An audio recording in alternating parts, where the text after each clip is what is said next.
What is up? Welcome to the Press On podcast. If you're watching on video, you will know that we are in a new location. If you're listening to it on audio, maybe you'll notice the sound is a little bit better. That's because we're actually recording inside a recording booth, and so it's a little bit of a smaller area, but hopefully the sound will be even better than it was before. I'm excited you guys are joining me today. My name is Justin, and it's Christmas. This is our Christmas show, our first podcast that has approached Christmas season.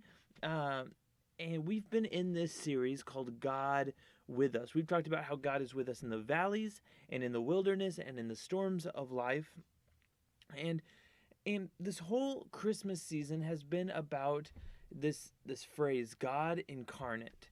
And what does that really mean? Like, when we hear God incarnate, it's confusing.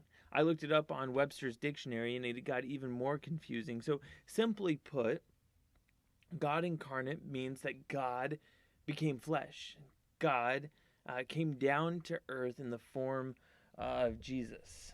In the book of John, we read about this. John 1, it says this: "In the beginning was the Word, and the Word was with God, and the Word was God." Verse 4, it says, "In him was life, and that life was the light to all mankind." And so I just want to spend some time thinking about what this implication really means for us and for the world. I mean, think about it. God is hanging out with Jesus in heaven. We know that in Genesis 1. It says that, "Let us make man in our image." So we know the Trinity was present there in the beginning. And essentially, God turns to Jesus and he gives him a mission. He says, "This is your mission, should you choose to accept it, to go down to the earth." I always like to picture Lion King when Simba's looking up at Mufasa in the clouds, and Mufasa's telling Simba, "Hey, you need to go back. You need to remember who you are." And God is essentially saying, "Jesus, you need to go to earth. You have a mission." And then he lays out the details for Jesus. I don't know if that's really how it's like, but I like to picture it this way, that he's like, "Hey, that girl right there, that's going to be your mom. Her name's Mary. She's not like all the other girls. She's not playing spin the bottle or truth or dare or making cringy TikTok videos. She loves us with all of her heart, and she is going to be your mom. You're going to like her a lot." And that guy right there, that's going to be your stepfather. He's not going to get as much stage time as Mary, but if we're lucky, we'll see him in the nativity scene sometimes. And so God essentially tells Jesus, "You're going to leave heaven. You're going to leave all the splendor and the glory and the power you have in heaven to live 9 months inside of a womb." I bet Jesus is like, "Hey, can you drop me off by stork or something?" God's like, "No, you have to be born of a virgin." And then I like to picture God telling Jesus where he's going to be born. "You're going to be born in a cave next to some farm animals." And I think Jesus probably liked that a lot. I think Jesus knew that he was coming for everyone, and that would be a perfect sign that he wasn't coming just for the rich and the powerful, but he was also coming for the common and the ordinary people.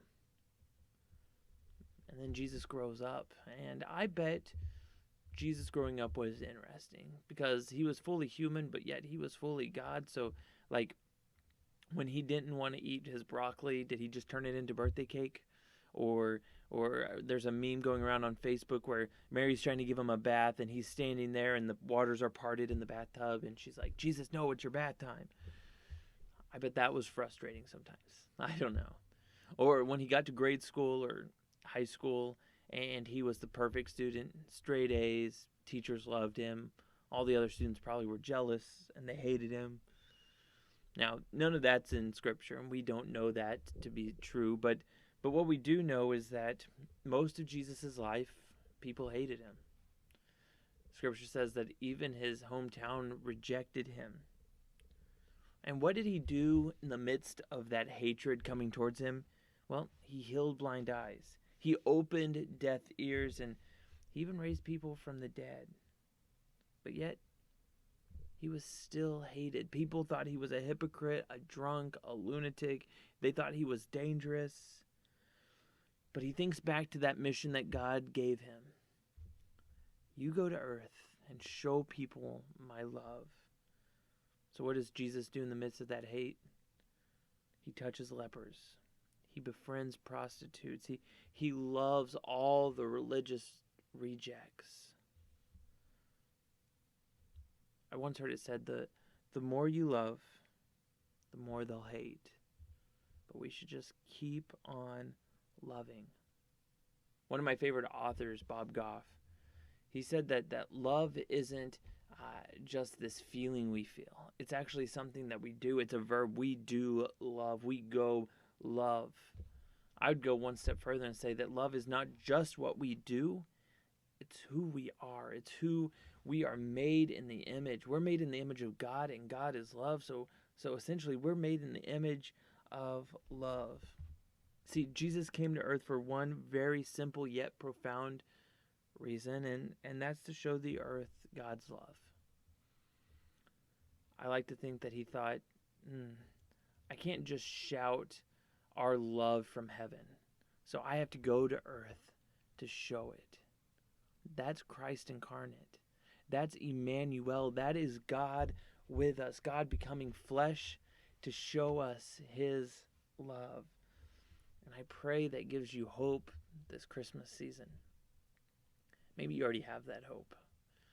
Well, I hope that motivates you to go and share that love, because that's our mission.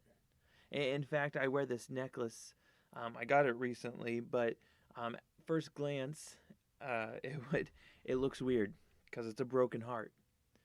And I don't wear it because I'm sad. I don't wear it because I have a broken heart. The reason for this necklace is a reminder to when I go love other people, I want to love them so well that if they were to leave my life, I would have a broken heart. I want my heart to break for the things that breaks God's heart. I want to love well, because that was God's mission for Jesus coming to earth, and that's God's mission for us today. So this Christmas, I hope you can go and love well. And as you do, I hope you do the one thing that we've encouraged you for 28 episodes now, and that is to press on. Hey, I can't wait to see you next week. We're going to ring in the New Year's together. Until then, adios.